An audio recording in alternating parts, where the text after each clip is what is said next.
아멘. 다윗이 이제 본격적으로 사울을 피해서 피난 생활을 시작하는 대목입니다.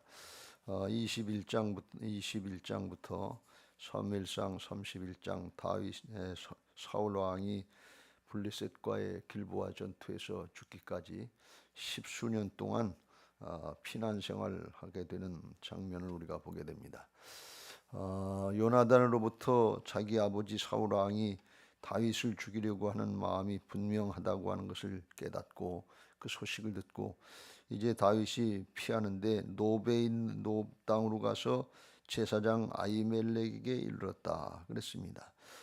노 땅이라고 하는 것은 예루살렘에서 한 북쪽으로다가 4km쯤 떨어진 곳이라고 그래요. 여기 당시에 성소처럼 되어 있었고 제사장들이 있었는데 왜 그런가 하면 실로에 원래 성소가 있었는데 블레셋과의 싸움에서 실로의 성소가 다 파괴되고 거기서 더 이상 이제 하나님의 법궤는 뺏기고 그러니까 임시로다가 있었던 곳이 이제 높 땅에서 성소처럼 임시로 차리고 있었던 것 같아요. 그래서 거기 이제 하나님의 성소처럼 돼 있으니까 거길로 피했다 그랬어요. 그랬더니 제사장 아히멜렉이 다윗이 혼자 온 것을 보고 두려워서 떨면서 어찌하여 내가 홀로 있고 함께 하는 자가 아무도 없느냐 하면서 사정을 묻는 것을 볼 수가 있습니다.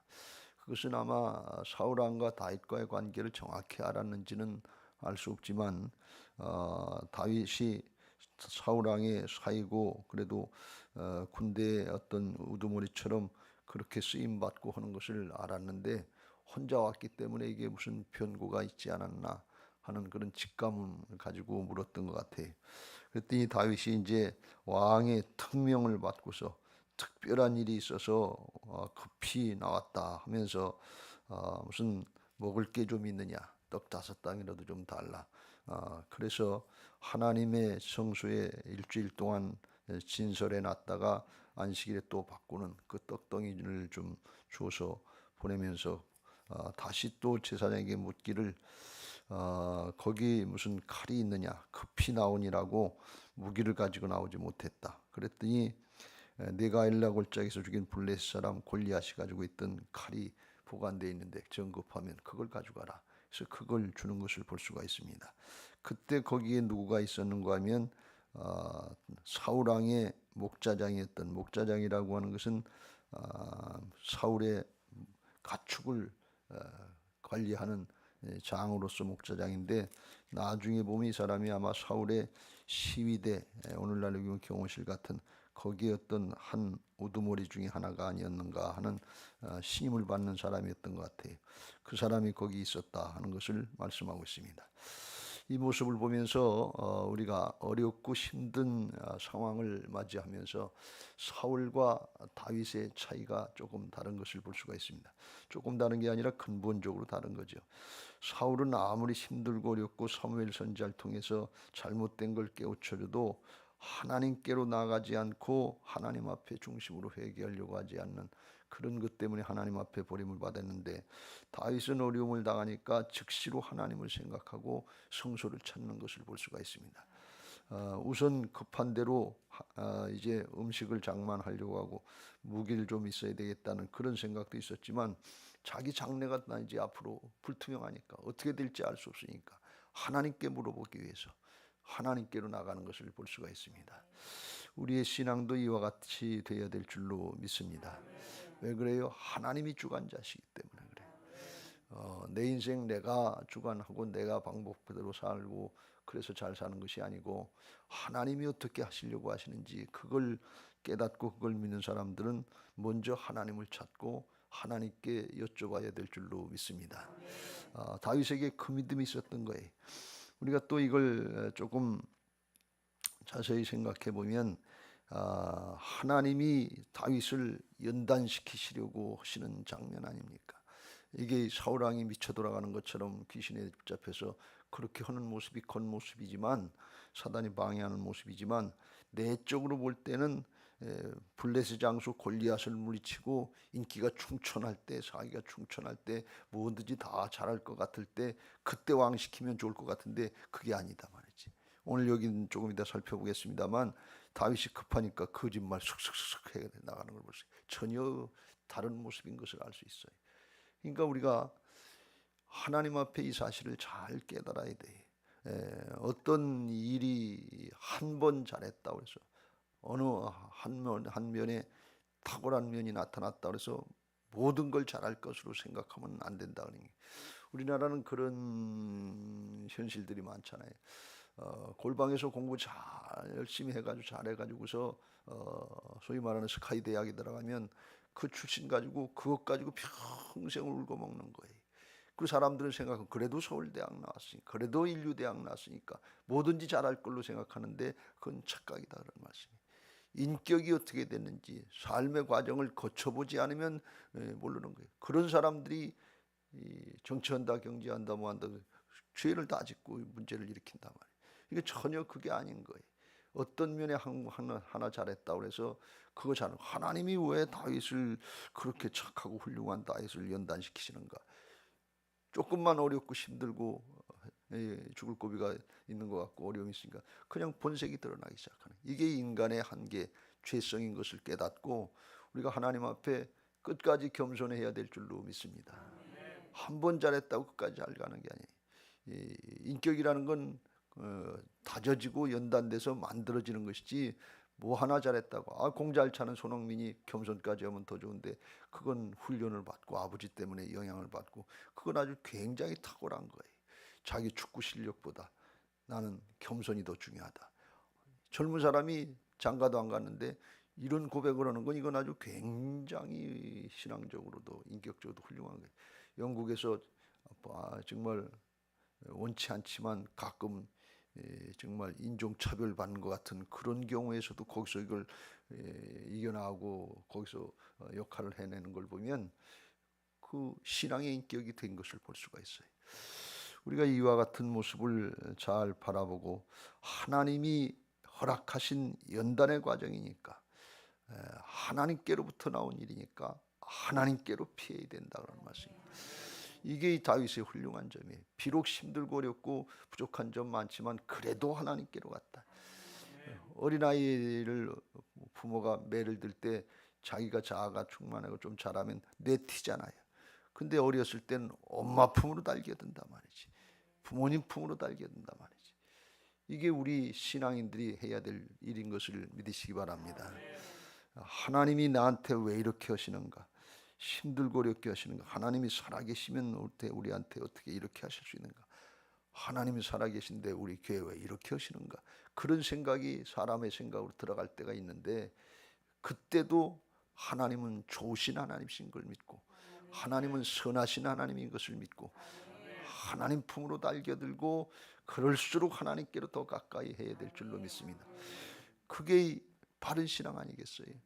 그게 하나님이 보실 때 신뢰할 만한 신앙이고 맡겨줄 만한 신앙이 되는 거 아니겠어요?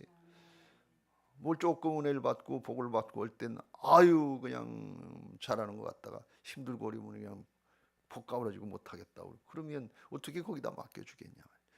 뭐 한 가지 잘했다고 끝까지 잘한 데는 보장은 아무도 없어요. 더군다나 이건 영의 세계의 역사이기 때문에 여기 사울왕이 귀신 들려서 악령에 붙잡혀서 방해하는 것처럼 사단이 방해하는 모습이 나타날 때 인간적인 어떤 사람의 것 가지고는 당할 수가 없어요. 하나님께로 피해야 될 줄로 믿습니다. 시편 46편 1절 하나님은 우리의 피난처시오 힘이시니 환난 중에 만날 큰 도움이시라. 그래서 하나님만이 우리의 영원한 피난처가 되시고 예수님만이 우리의 피난처가 되시는 것을 믿고 피할 때 궁극적인 승리를 하게 하시고 주님이 우리의 피난처가 되시고 동행해 주시는 보호자, 인도자가 되게 하셔서 영적으로 승리케 하실 줄로 믿습니다. 그런데 이제 그 과정 중에 이제 우리의 부족한 것들, 모자란 것들이 다 드러나죠. 다윗 드러나는 것처럼 그거 하나님께서 드러내시고 고쳐주시는 거다 말이지. 우리의 육신으로 이야기하면 속에 병이 있으면 수술해서 드러내고 잘라내고 고쳐야 수술해야 그래야 치료받지. 그냥 가만히 덮어두고 있으면 죄악이 속에서부터 썩어서 영혼이 부패하면 점점점 죽음의 길로 나가는 거란 말이죠. 그래서 이제 다윗이 자기가 급하니까 그런 일 없었는데 왕으로부터 특명을 받고서 급히 나오는 바람에 소년들 부하들도 못 데리고 오고 떡 먹을 것도 못 가져오고 무기도 못 가져왔다. 2절에 그렇게 하고 8절에도 다윗이 아히멜렉에게 이르되 여기 당신의 수중에 창이나 칼이 없나이까. 왕의 일이 급함으로 내가 내 칼과 무기를 가지지 못하나이다 하면서 또 거짓말을 했는데, 그 다윗이 탁 볼 때 거기 사울의 목자장이었던 에돔 사람 도액이라고 하는 인물이 있으니까 그걸 보고서 더 위급한 것을 느꼈던 것 같아요. 나중에 22장으로 가면 진짜 이제 이 도액이라고 하는 인물 때문에 참변을 당하게 되는 것을 본 아히멜렉의 제사장 이제 이 전체가 85명이 18절에 보면 죽게 되는, 다윗을 도왔다고 해서 오해를 받고 죽게 되는 그런 참사가 일어나는데, 이게 도액 때문에 일어난 일이거든. 그러니까 다윗이 탁 볼 때 직감적으로 느낀 거, 여기서 바로 말했다간 죽게 생겼다 생각을 한 거. 그러나 그렇더라도 거짓말한 게 이게 잘한 건 아니다 말이죠. 왜 그러냐? 블레셋 장수 골리앗하고 싸울 때는 만군의 여호와의 칼이나 창이나 단창 이런 거 두려워하지 않고 만군의 여호와의 이름 하나님만 바라보고 죽기를 각오하고서 하나님의 영광을 위해서 살아계신 하나님의 역사를 드러낸다고 나가서 싸웠던 게 다윗 아닙니까? 근데 이게 사울 왕에게 쫓기고 어렵고 힘들어지는 게 점점 길어지고 그러니까 이 점점 하나님을 바라본다고 하면서도 사람 눈치를 보게 되고 사정 형편을 따르게 돼서 그냥 인간적인 모습이, 죄성의 모습이 그냥 툭툭 튀어나오는 거예요. 이걸 하나님이 드러내시고 그걸 고쳐주시려고 하나님이 연단하신다 그런 말씀입니다. 우리에게 그런 과정이 있으면 하나님이 그렇게 우리를 고쳐주시려고 하는 거예요. 그래야 하나님 앞에 크게 쓰임받는, 끝까지 쓰임받게 하시겠어. 지난주에도 말씀드렸지만 왜 하나님이 연단시키시냐? 사울왕처럼 중간에 변질돼 가지고 하나님이 엄청난 사명을 주셨는데 그건 제껴놓고서 왕이 돼 가지고서 다윗 쫓아다니면서 자기 충실한 신하 사위 같은 다윗 죽이는 게 사명이냐 그런 얘기. 사람이 변질돼도 이렇게 변질될 수가 있냐 말이죠. 근데 그럴 수 있다는 거예요. 다윗이 보통 사람이 아닌데도 하나님을 철저히 신뢰하고 하나님을 경험하고 체험하고 살아계신 하나님을 믿고 블레셋 장수 골리앗을 대적할 수 있는 그런 사람임에도 불구하고 바닥을 보면 똑같이 죄성을 가지고 이렇다는 게. 그래서 우리가 이걸 잘 깨닫고 어렵고 힘들 때 힘드니까 그렇지 사정 형편이니까 그렇지 그러지 말고 하나님 앞에 믿음의 본분을 잘 지켜야 될 줄로 믿습니다. 다윗이 이 결과로다가 85명이나 하는 제사장 무리가 다 죽게 되는 큰 살인극이 일어나고 참변이 일어나는 거예요.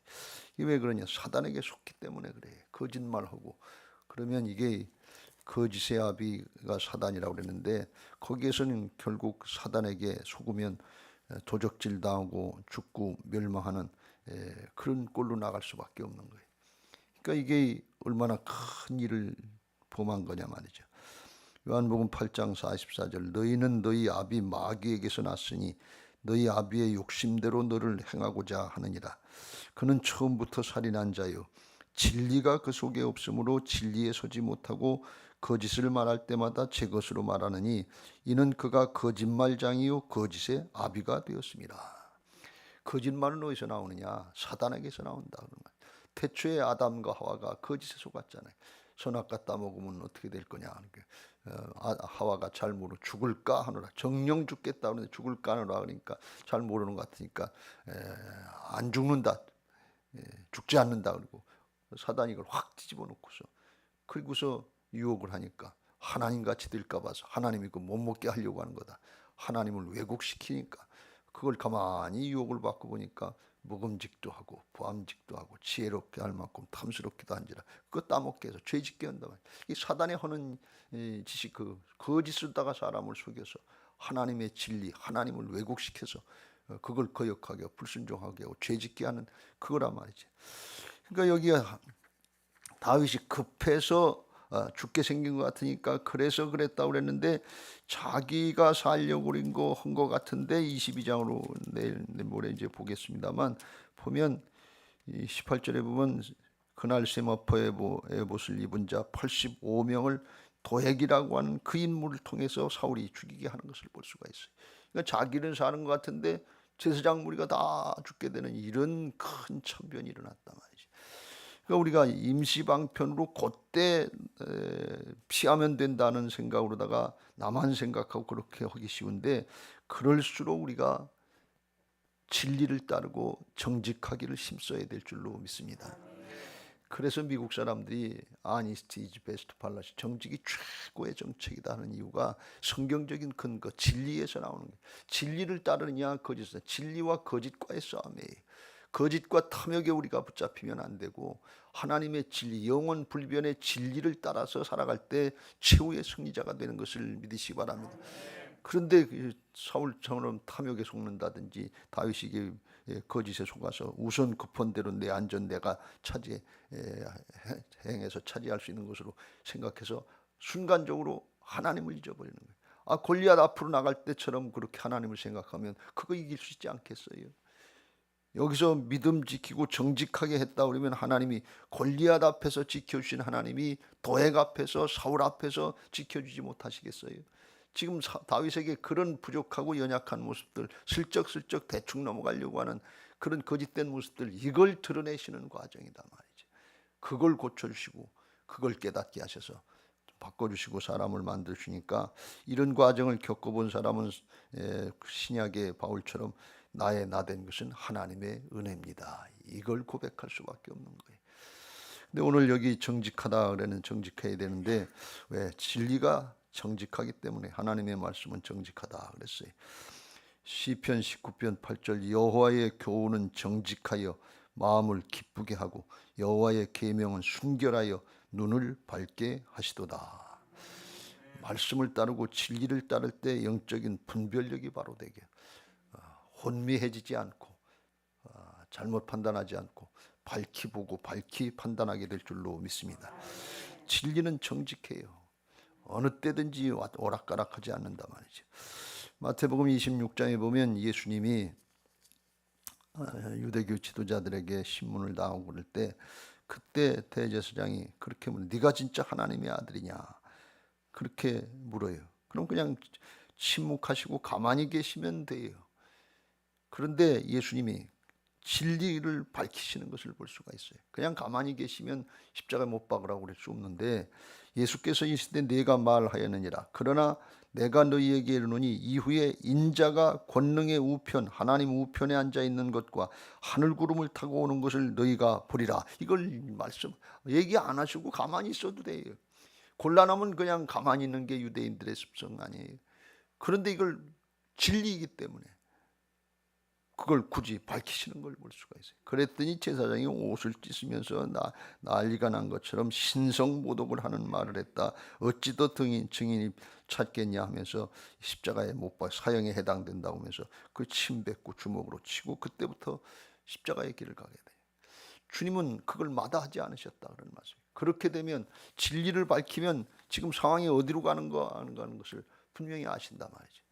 근데 왜 그렇게 하셨냐? 주님은 하나님 나라의 차원의 삶을, 영원한 생명의 차원에 속한 자의 삶을 여기 땅에서 보여주신 것을 믿으시기 바랍니다. 우리의 차이가 여기 있는 것입니다. 우리가 짧은 인생 사는, 목숨을 사는 이 세상 차원에서 결정하고서 임시방편으로다가 슬쩍슬쩍 내 방법을 하고 대충대충 넘어가면 넘어간 것을 생각하는데, 아니에요. 속는 거예요. 결국은 그러다간 잘못하면 영원한 멸망의 길로 가는 거예요. 죄악과 사망의 세력에 붙잡혀서 도적질 당하고 죽고 멸망하는 길로 가는 거예요. 그런데 예수님처럼 진리를 따라서 가면 십자가의 길이에요.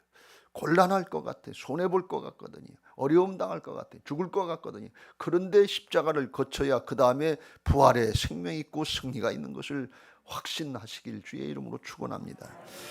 우리 신앙은 이 싸움에 십자가 부활의 길을 가느냐 복음의 길을 가느냐, 아니면 인간적인 판단으로 해서 슬쩍슬쩍 대충 넘어가면서 그게 지혜인 줄 알고 그게 융통성 발휘하는 건 줄 알고 이렇게 착각하고 그 길을 가면 영원한 실패가 되는 거예요. 그야말로 소탐 대실에 쬐끔한 거 일순간에 잠시 잠깐 요거 얻으려고 그러다가 영원한 생명과 영원한 상급과 멸류관을 뺏기게 되는 큰 우를 범하게 되는 것을 우리가 명심해야 될 줄로 믿습니다. 이걸 머리로 알고 그걸 믿음으로 지키는 사람이 그게 참 믿음이란 말이에요. 그렇게 되게 하기까지 하나님께서 우리를 연단시키시려고 하시는 것이 하나님의 우리를 훈련시키는 신앙생활의 과정인 것을 믿으시기 바랍니다. 우리 마음대로 우리가 생각하는 대로 모든 일이 그냥 착착착 기도만 하면 응답되고 기도만 하면 이루어지고 그렇게 착착착착 되면 얼마나 좋겠냐 말이죠. 그러면 어떻게 되겠어요? 다윗도 은근히 속에 교만한 마음이더라고. 자기 방법이 자기 생각이 세상의 죄성의 모습이 툭툭 튀어나오는 것처럼 그렇게 될 수밖에 없는 거예요. 그래서 우리가 어렵고 힘들지만 그럴 때마다 주님께로 피해야 되고 말씀을 듣고 깨닫고 주님 앞에 잘못됐으면 중심으로 회개하고 돌이키고 십자가 부활의 복음의 길을 가야 될 줄로 믿습니다. 십자가는 건너뛰고 자꾸 부활의 승리, 하나님의 승리, 응답, 해결, 축복 이것만 바라는 게 이게 기복신앙이에요. 하나님이 복을 주시는데 복 자체가 목적이 아니에요. 우리 신앙의 인격 사람이 바뀌어져야 될 줄로 믿습니다. 예수님 닮은 하나님의 형상이 회복되어야 될 줄로 믿습니다. 예수님이 십자가 지시고 부활하신 이유가 거기 있는 거예요. 세상에 뭘 조금 더 잘 먹고 잘 살고 하는 거기에 목적이 있는 것이 아니라 영원한 생명을 주시고 예수님의 생명을 얻은 자로서의 하늘에 속한 자의 삶을 살아가면서 세상 사람들을 구원하고 변화시키는 변화의 주역으로 복의 근원으로 쓰임받게 하시는 것을 믿으시기 바랍니다. 오늘 예수님 바라보시길 주의 이름으로 축원합니다. 히브리서 12장 믿음의 주여 또 온전케 하시는 이인 예수를 바라보자. 왜 예수님 바라보냐? 그는 그 앞에 있는 기쁨을 위하여 영원한 승리를 위하여 십자가를 참으사 부끄러움을 개의치 아니하시더니 하나님 보좌 우편에 앉으셨느니라.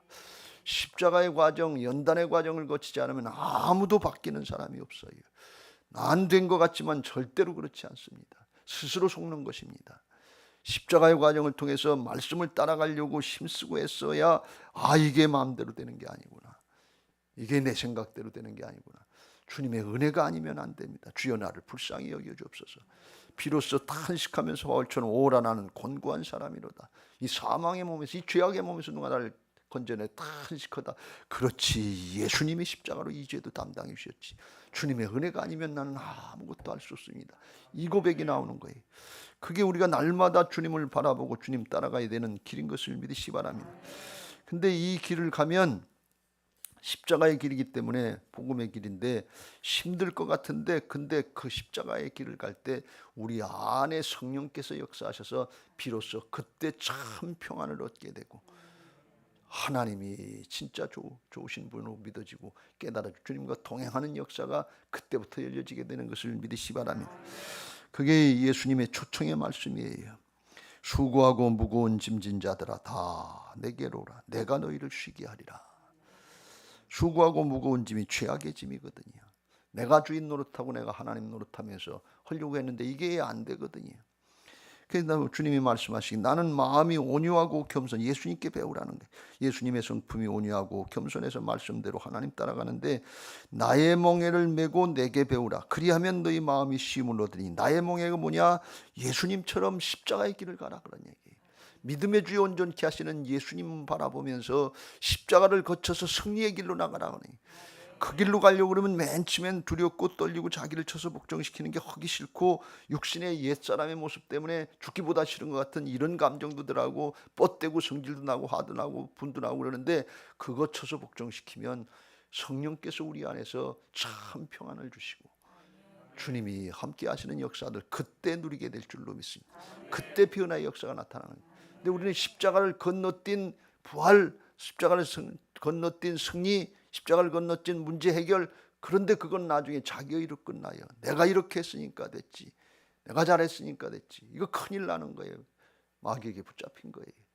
그렇게 되지 않게 하게 참 평안이 없어요. 이는 내 멍에는 쉽고 내 짐은 가벼움이라. 주님의 모범을 따라서 십자가의 길을 가려고 할 때 그때 주님이 함께 해주시고 사실 그때부터는 주님이 주인 되셔서 주님이 우리를 붙잡고 나가시는 그런 은혜가 있어서 참 평안을 얻게 되고 심령의 변화가 되고 예수님의 모습을 닮은 하나님의 형상이 회복되게 하실 줄로 믿습니다. 오늘 우리들이 아침에 나와서 기도하면서 우리의 현실 가운데 가정적으로나 교회적으로나 국가적으로 현실 이제 이 세대적으로 영적으로 육적으로 어려운 일들 많지만 그럴 때 적당히 융통성 발휘한다고 내 경험이 내 지식이 하는 줄 알고 속지 마시고 하나님의 말씀 붙잡고 예수님 바라보면서 십자가 부활의 복음의 길을 가시길 주의 이름으로 축원합니다.